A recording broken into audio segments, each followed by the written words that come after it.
mga kachika, matapos nga ang very hectic schedule na magkasintahang Julia Barreto at Gerald Anderson dahil nga sa kanilang mga kaliwat ka ng schedules, sa kanilang mga commitments at projects, ay lumipad nga sila papuntang El Nido, Palawan para nga sa kanilang short vacation at mukhang enjoy nga ang dalawang magkasintahan sa kanilang naging bakasyon dahil nga sa kanilang mga social media accounts ay ibinahagi nga nila ang ilan sa mga video clips ganap at mga pictures nila together na talaga namang ini-enjoy ang white sand at beach ng Palawan.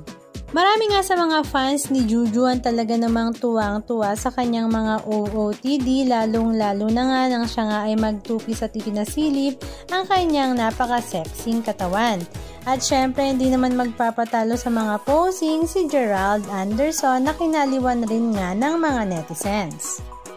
Marami nga sa mga netizens ang napakomment na mukhang seryoso na nga daw this time si Gerald Anderson sa kanyang girlfriend na si Julia at mukhang mas magtatagal nga ang kanilang relasyon at baka dumating rin ang time na magpakasal na rin ang dalawa dahil nga mas nakikitaan nga nila ng sincerity si Gerald this time kumpara sa kanyang mga past relationship.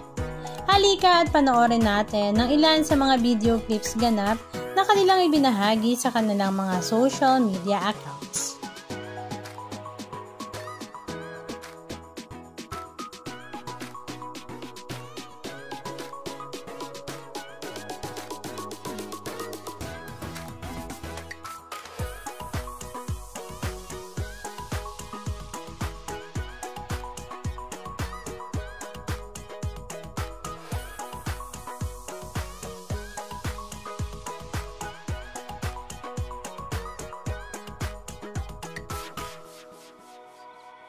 Anong masasabi nyo mga kachika? Just comment down below. And please don't forget to subscribe. Thank you!